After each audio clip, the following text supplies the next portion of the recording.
Short term commercial loan था, मतलब गैर मुल्की बैंकों से भी हमने कर्जे लिए हैं। एक तो world bank, ADB, IDB, IMF तो है ही है ना, ये रिलेटिवली मतलब कोई घर छोड़ा नहीं है। हमने रिजर्व आपके पहले ही 14.9 अरब डॉलर पर गिर चुके हैं और मुसलसल गिर रहे हैं।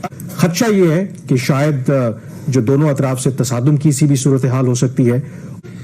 वो मुल्क कभी भी हकीकी तौर पर आजाद नहीं हो सकता जो कर्जों की दलदल में धंस जाए। दो कंपोनेंट्स हैं, एक तो गैर मुल्की कर्जा जो सबसे बड़ा प्रॉब्लम है, क्योंकि आप डॉलर प्रिंट नहीं कर सकते, आप रुपया प्रिंट कर सकते हैं। हालत हो गई है, स्टेट बैंक ऑफ पाकिस्तान ने जो कर दी है वो भी। वज़ीर आज़म इमरान खान साहब ने उनकी हुकूमत में अभी तक दिसंबर 2021 तक जो इन्होंने गैर मुल्की कर्जे लिए हैं वो 53 अरब डॉलर, जी 53 अरब डॉलर के गैर मुल्की कर्जे वज़ीर आज़म इमरान खान साहब ले चुके हैं। फरवरी 2022 तक महंगा तरीन कर्जा किसी भी हुकूमत ने लिया।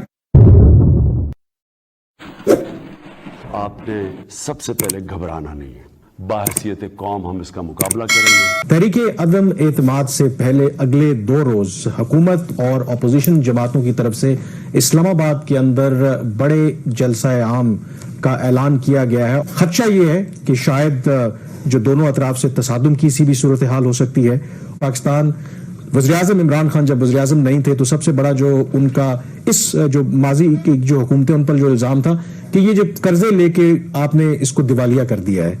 और जब आपका मुल्क कर्जों पर ही चल रहा हो और फिर एक एक जो आपका जो पाई है, एक एक रुपया जो है वो बड़ा मैटर करता है। लेकिन इस गवर्नमेंट का जो फिर हाल है, ये जो हमने देखा भी कि गवर्नमेंट दावा करती है कि जो पिछले तो दिवालिया कर गए हैं, तो इस गवर्नमेंट ने क्या किया, इस पर तो ज़रा वो बात वो मुल्क कभी भी हकीकी तौर पर आजाद नहीं हो सकता जो कर्जों की दलदल में धंस जाए। एक वज़ीर आज़म इमरान खान साहब को उन्हीं की बात बार बार याद दिलाता हूं।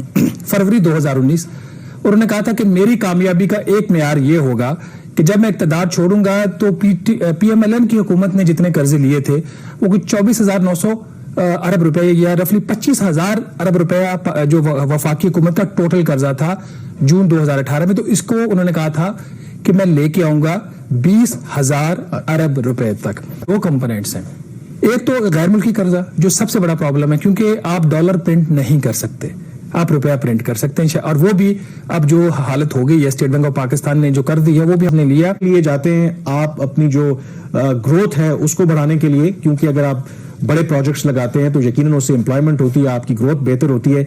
तो ये जो कर्जे इस गवर्नमेंट ने लिए हैं, तो इन कर्जों का बुनियादी तौर पर मकसद क्या था? 80% जो गैर मुल्की कर्जे लिए गए हैं वो नॉन प्रोडक्टिव पर्पसेस के लिए, बजट खसारा पूरा करने के लिए, या स्टेट बैंक ऑफ पाकिस्तान के जो गैर मुल्की ज़र मुबादला के ज़खायर है उसमें इजाफे के लिए। लेकिन इसके बावजूद जो स्टेट बैंक के रिजर्व्स हैं वो नहीं बढ़ रहे। वो वक्ती तौर पर 2-3 बिलियन डॉलर की इंजेक्शन आ जाती, कभी सऊदी अरब से, कभी चीन से, कभी मुत्तहिदा अरब अमारात से, कभी IMF की जो है वो आपको किस्त मिल जाती है, कभी महंगा तरीन यूरो बॉन्ड आप कर देते हैं या स्कूक बॉन्ड कर देते हैं, लेकिन वो फिर नीचे आ जाते हैं। रिजर्व्स आपके पहले ही 14.9 अरब डॉलर पर गिर चुके हैं और मुसलसल गिर रहे हैं। अब रिजर्व्स भी नीचे जा रहे हैं और कर्जों में भी इजाफा हो रहा है। शॉर्ट टर्म कमर्शियल लोन था, मतलब गैर मुल्की बैंकों से भी हमने कर्जे लिए हैं। एक तो world bank, ADB, IDB, IMF तो है ही है ना, ये रिलेटिवली मतलब कोई घर छोड़ा नहीं है, हमने कोई जगह छोड़ी नहीं है। क्रेडिट स्विस से कर्जा ले लिया, कोई जो मुत्तहिदा अरब अमारात की कोई बैंक है उससे कर्जा ले लिया। चाइना ने पाकिस्तान का 4.2 अरब डॉलर का जो कर्जा है वो रोल ओवर किया। इसमें 2 अरब डॉलर सेफ डिपॉजिट का था और 2.2 अरब dollar short term foreign commercial loan. 51,700 अरब रुपया पाकिस्तान के जुमे ये कर्जा हो चुका है। और और ये नंबर तकरीबन जनवरी 2022 तक के, अभी फरवरी का नंबर इसमें शामिल नहीं है और मार्च का नंबर तो अभी कंप्लीट नहीं है। अगर आप इसका मुकाबला करें पीपल्स पार्टी और नून लीग की हुकूमत के साथ, तो उन्होंने 10 साल में इजाफा किया था तकरीबन 18,000 अरब रुपया, और जनाब वज़ीर आज़म इमरान खान साहब ने 3.5 साल में 17,500 अरब रुपए का इजाफा कर दिया है। तो क्या कोई डेट इंक्वायरी कमीशन बनेगा?